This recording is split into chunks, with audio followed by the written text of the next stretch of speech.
What do we know about the vocalizations and humpback whale song, for example, in terms of the complexity and the structure of it? Like, do we have good reason to think that there is complex meaning there, or are they just making nice sounds?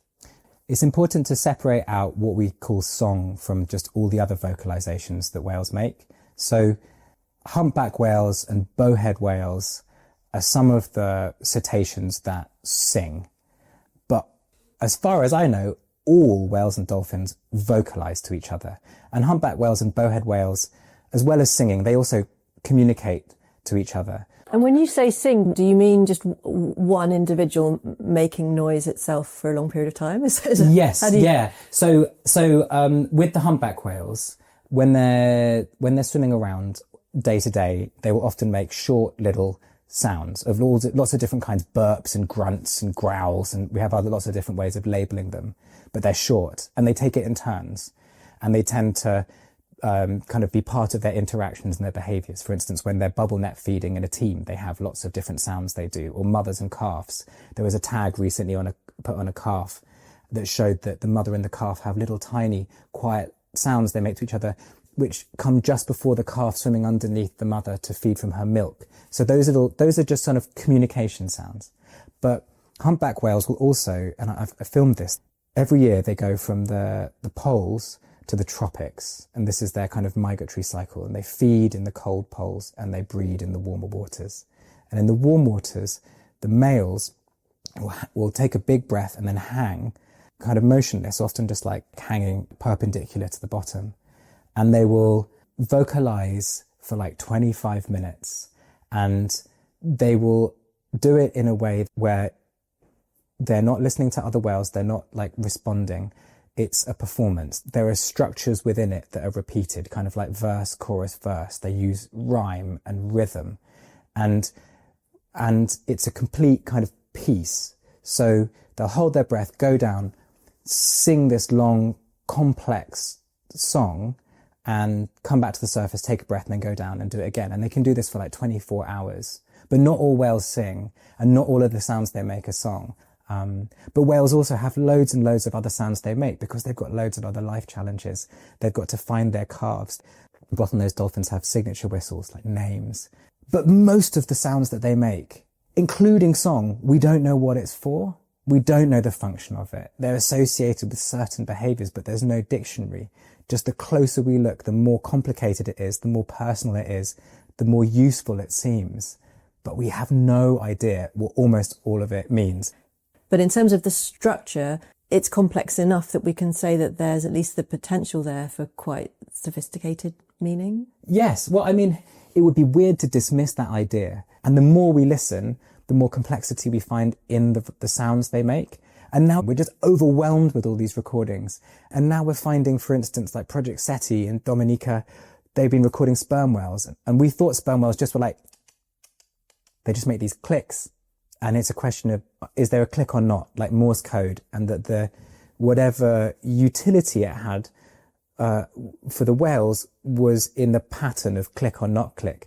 But the machine learning tools have found these elaborations of the beginnings and the ends of the click sound that they call rubato, like in musical notation, that they think allow them to make over 20 different kinds of clicks or click parts, and that they arrange these click parts in different orders that seem to have different meaning to the whales. So they are able to make loads more sounds than we can actually hear.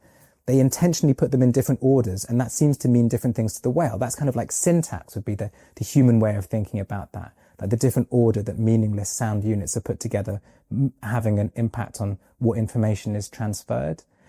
This is what seems so interesting about AI, that you can give it all of these recordings, you can pre-label, is that right? But then other times you can allow the AI to learn its own patterns. And there's different versions of ones. You can sort of train them and give them data sets where you've said this is this, find this again.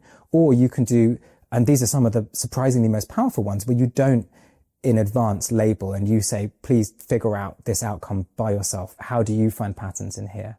But recordings of whales alone does not tell you much about their lives. You have to match it with watching what they're doing at the same time. So when you combine these pattern finding tools, what kind of sound is it? How does it relate to other sounds? With what are the whales doing? Which whale is it? What relationships do they have? What kind of sounds do they make in that place normally? How does that compare to other places? Then it becomes really, really powerful. And it allows you to test ideas of what those sounds might mean. And then there's the kind of the level up from that, which is the kind of large language model stuff, which is if you get enough examples of sperm whale speak, like billions of examples, and you put them into the same pattern finding organizing systems that can make a map of like top 10,000 words in English and how they relate to each other in a billion different UN documents. And then you make a kind of star chart of how each individual word relates to all other words in the language and how often it's used. And you do that for English and then you do it for French. The computers can actually translate between English and French without a dictionary, because with that number of examples, the inherent patterns in how language is used for different populations of humans seem to mean that there are like hidden patterns in our language that don't require you don't need a dictionary if you so can you're just see those mapping patterns. those relationships. Yeah, you're patterns mapping onto each other. shapes.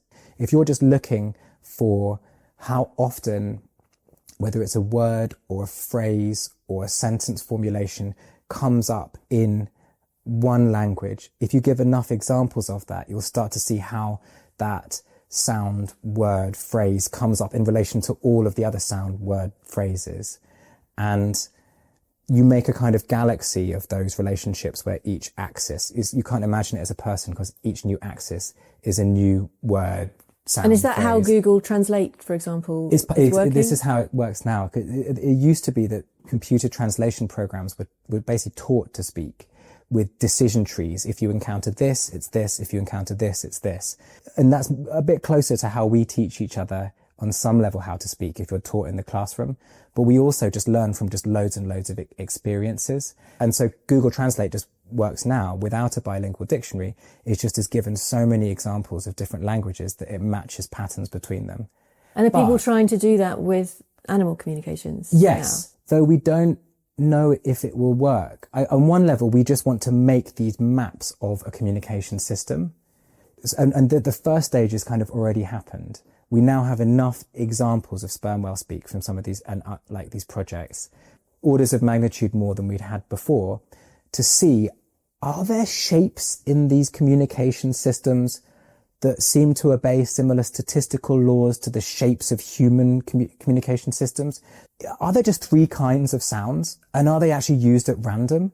Or are they complicated and used in conjunction with each other in little clusters? And is that the same kind of shape as a human, like, natural language system? And are the small units used loads and loads and loads of times, and some of the largest and most complicated ones used really, really, really rarely? Yes, we're seeing a lot of these similar statistical signatures of a complex communication system. But in a few years, they're hoping to start to be able to test by relating that to their behaviours. Could we infer some sort of meaning from them?